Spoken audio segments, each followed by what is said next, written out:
আলহামদুলিল্লাহ এই জুলাই বিপ্লবের মাধ্যমে আমাদের শহীদদের আত্মত্যাগের মাধ্যমে আজকে আমরা নতুন বাংলাদেশ পেয়েছি।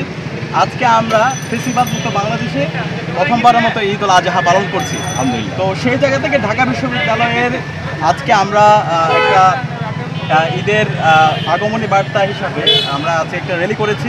এখানে বাচ্চারা ছিল, শিশুরা, আমরা বিশেষ করে শিশুদেরকে নিয়ে আসার চেষ্টা করেছি, কারণ এই শিশুরাই আগামীর বাংলাদেশের তারা পরিচালনা করবে। তো ওই শিশুরা যদি সুস্থ সংস্কৃতি নিয়ে তারা যদি বেড়ে উঠতে পারে, তারা যদি মুসলমানদের যে সংস্কৃতিগুলো আছে সেগুলোকে যদি অন করতে পারে, তাহলে অপসংস্কৃতি যা আছে সেই অপসংস্কৃতি থেকে আমরা মুক্তি পাবো।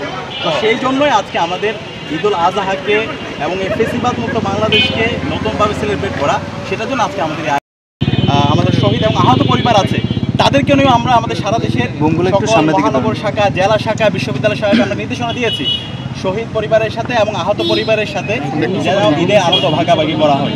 এবং কালকে আমাদের কোরবানির পরে কিছু আমাদের ইভেন্ট আছে এবং ইভেন্টে যারা অংশগ্রহণ করবে সবার জন্য আবার পুরস্কার আছে। সেই পুরস্কার হিসেবে আমরা রেখেছি গাছ। আপনারা জানেন আমাদের পুরো জুন মাস আমরা মাসব্যাপী আমাদের চারটি সার্কুলার ঘোষণা করেছি। তো সেই আলোকে আমাদের যেন আমাদের এই পুরো শহরকে, পুরো দেশকে আমরা যেন সবুজায়ন করতে পারি এবং আমাদের পরিবেশকে যেন সুরক্ষা করতে পারি, সেজন্য আমরা সারা দেশের সকল জনশক্তিকে আমরা মাসব্যাপী বৃক্ষরোপণ কর্মসূচি এবং বৃক্ষ বিতরণের জন্য আমরা নির্দেশনা দিয়েছি এবং সেই আলোকে আমাদের উপহারগুলো আমরা মাধ্যমে আমরা উপহারগুলো দেব। আচ্ছা কাইম ভাই, আমার আরেকটা প্রশ্ন আছে, সেটা হচ্ছে আপনার ঢাকা বিশ্ববিদ্যালয় থেকে উদ্যোগটা নিয়েছেন। এখানে কিন্তু শিবিরের আরও অন্যান্য ইউনিভার্সিটিগুলো আছে, জগন্নাথ আছে, ঢাকা কলেজ আছে, সেই জায়গাতে এরকম কোনো উদ্যোগ আছে কিনা, বা যদি না নিয়ে থাকে তাহলে তারা আপনাদের সঙ্গে পার্টিসিপেট করতে পারবে কিনা? আমাদের প্রত্যেকটা বিশ্ববিদ্যালয় এই ধরনের আয়োজন নেওয়া হয়েছে এবং প্রত্যেকটা আমাদের যে পেজগুলো আছে প্রত্যেকটা পেজে ঘোষণা দেওয়া হয়েছে এবং আমাদের ঢাকা বিশ্ববিদ্যালয়ে যে আয়োজনটা হচ্ছে এখানে সবার জন্য উন্মুক্ত।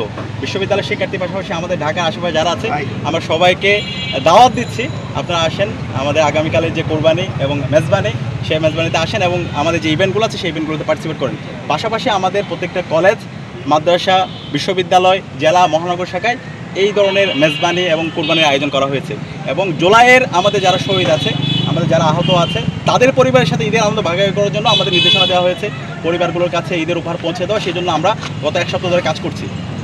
সাধারণ শিক্ষার্থীরা কিভাবে নিচ্ছে ভাই আপনাদের? আলহামদুলিল্লাহ, আমাদের এই সামগ্রিক কাজে সাধারণ শিক্ষার্থীরা স্বতঃস্ফূর্ততার সাথে আমাদেরকে গ্রহণ করেছে। জুলাই পরবর্তী আমরা বারবার বলছি আমরা শিক্ষার্থী বান্ধব এবং সাধারণ মানুষের যে আকাঙ্ক্ষা সে আলোকে আমরা ছাত্র রাজনীতি করতে চাই এবং সে আলোকে ইসলামী ছাত্র শিবির গত 10 মাসে প্রায় 200-এর অধিক প্রোগ্রাম করেছে। প্রত্যেকটা প্রোগ্রামে সাধারণ শিক্ষার্থীরা স্বতঃস্ফূর্ততার সাথে আমাদের প্রোগ্রামে তারা অংশগ্রহণ করছে এবং তাই অংশ হিসাবে আমাদের যে তাকওয়া ফেস্ট, আমাদের যে কোরবানি এবং মেজবানি যে প্রোগ্রাম, সেখানেও স্বতঃস্ফূর্ততার সাথে শুধুমাত্র শিক্ষার্থী না পুরো ঢাকাভাষী এবং সারা দেশের নামাজের পরে র্যালি আয়োজন করেছে এবং সেই র্যালিতে স্বতঃস্ফূর্ততার সাথে শিক্ষার্থীরা অংশগ্রহণ করেছে, ঢাকাবাসী অংশগ্রহণ করেছে এবং সারা দেশে আমরা যত আয়োজন নিচ্ছি সেই আয়োজনে স্বতঃস্ফূর্ততার সাথে সবাই আসছে। তো অবশ্যই এটা উৎসবমুখর একটা ঈদ উল আজহা আমরা পালন করছি এবং পাশাপাশি আমি সবাইকে আহ্বান করব এই ঈদ উল আজহা আমাদেরকে আত্মত্যাগ এবং সহমর্মিতার বার্তা দেয়। তো এই আমাদের জুলাইয়ে আমাদের যে সকল শহীদরা জীবন দিয়েছে, যাদের মাধ্যমে আজকে আমরা নতুন বাংলাদেশ পেয়েছি, সেই শহীদ এবং গাজী পরিবারের সাথে যেন আমরা সময় দিই। আমাদের প্রত্যেকটা মোনাজাতে, আমাদের ঈদগাহে আমরা যে দোয়া করব, আমাদের সেই দোয়াতে অবশ্যই যেন আমাদের শহীদদের নাম থাকে, আমাদের গাজীদের নাম থাকে এবং আল্লাহর কাছে দোয়া করছি আল্লাহ তাআলা যেন আমাদের সকল শহীদদেরকে জান্নাতুল ফেরদৌসের মেহমান হিসেবে কবুল করে।